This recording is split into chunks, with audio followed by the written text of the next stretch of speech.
Okay, hey folks, how's it going? Finishing up our week 13 content talking about photochemistry. So this stuff is really cool. So let's get into it.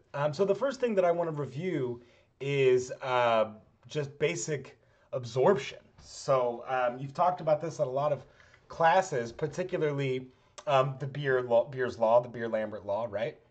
But I want to build up where that comes from, okay? So there's two things that we could look at in terms of what happens, when we have a sample of absorbing molecules and they are exposed to some incident beam of radiation, right, which could be visible, ultraviolet, infrared, etc. And some of the intensity of that radiation is absorbed by the sample. So the light that comes out here is less some fraction that's been absorbed. Okay, so we could describe that as the optical depth, which is really like a measure of how how deep into the sample light will penetrate. And that's actually the natural log of I/O over I. Okay, the incident beam over the transmitted beam. What you're probably more familiar with is something we call transmittance, which is the ratio of the transmitted beam over the incident beam, right? And which will be a number less than 1. So in the event that there's no absorbing sample, right, I over I naught is the same and transmittance is 1.0. And often we talk about it in terms of percent transmittance, right? We multiply that by 100 to make a percentage out of it, okay? And then similarly, we could also now talk about our transmittance in terms of the optical depth. And so that becomes e to the negative tau. And that negative, right, will flip the sign. So it is what you're used to seeing, the transmitted beam divided by the incident beam, okay? So instead of thinking of that in terms of transmittance, we could think of it as absorbance. And absorbance is the negative log, and historically that's a base 10 log, right? Okay. But the actual correct definition of that is to look at it in terms of base E. So actually, let me erase that really quick, and I'll talk about the base E, the natural log, in a moment. So what this means, so the natural log of 10 is the number 2.303. And we can convert an absorbance into an optical depth just with some simple algebra. If I say the factor 2.303 times absorbance, that just gives me the optical depth. So optical depth and absorbance are very closely related. It's really just a difference of the base 10 versus base E metric. Okay, so that number 2.303 is the natural log of 10. Okay, so now going forward with this, if we consider the base E measurement, if we break down tau, so here I've written tau, the optical depth, as the ratio of intensities, but actually we can talk about it in terms of things in the sample, okay? So sigma, this is called the absorption cross-section, okay? And it has units of centimeters squared per molecule. So it does have cross-section units, okay? There's this number N. That is the concentration of molecules in molecules per cubic centimeter, okay? So really we call that a number density, right? So that's molecules per cubic centimeter.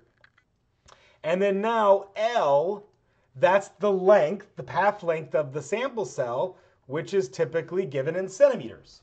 So you can see now this is why we actually like the molecule per cubic centimeter unit, right? Because when I multiply all these through, a square centimeter divided by a molecule times a molecule per cubic centimeter times a centimeter cancels out all of those units. And optical depth is unitless, okay? So that's the base E measurement, all right? Which I would actually say is more physically correct, okay? So there is a, let me see if I can draw it with a different color that stands out. Right, there is an exponential decay of light intensity as it goes through the sample. So as light is passing through that sample, it exponentially decays with path length.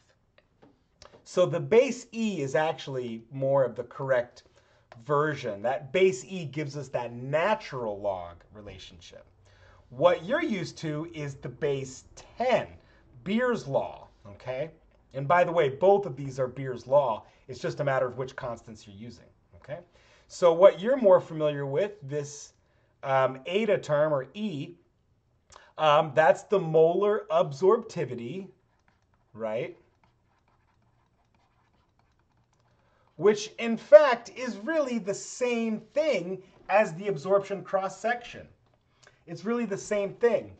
However, the units are different, right? We know that molar absorptivity is liters per mole per centimeter, all right? This is concentration in mole per liter, and then this path length, right, is still the same. That's still centimeters. So that still cancels out all of our units, right, if concentration is expressed in mole per liter.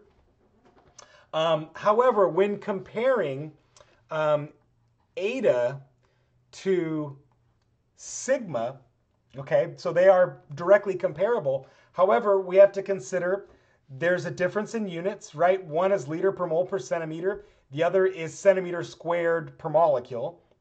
So that's just a conversion that can be accomplished with the liters to centimeters conversion, as well as moles to molecules. That's all you have to do is convert mole to molecule and liter to centimeter, and these will work out. However, additionally, you have this factor of 2.303 that you also have to use if you're converting molar absorptivity to a cross-section, right? So we recognize that this A, if I expand on this, that's 2.303 times eta times C times L, all equals sigma times N times L. Sorry, that got a little crazy. So you can see if you want to convert molar absorptivity into cross-section, you have to multiply the molar absorptivity by 2.303, as well as the mole to molecule conversion, as well as the liter to centimeter conversion, okay? So keep that in mind. And I'm gonna start showing you when we see various spectra or photochemical properties of molecules, you will actually sometimes see down in the notes whether something is a base E measurement or a base 10 measurement. And when you think base E, you should think that's cross-section. That's the fundamental unit. When you see base 10, that's molar absorptivity, which is the log 10, the base 10 measurement.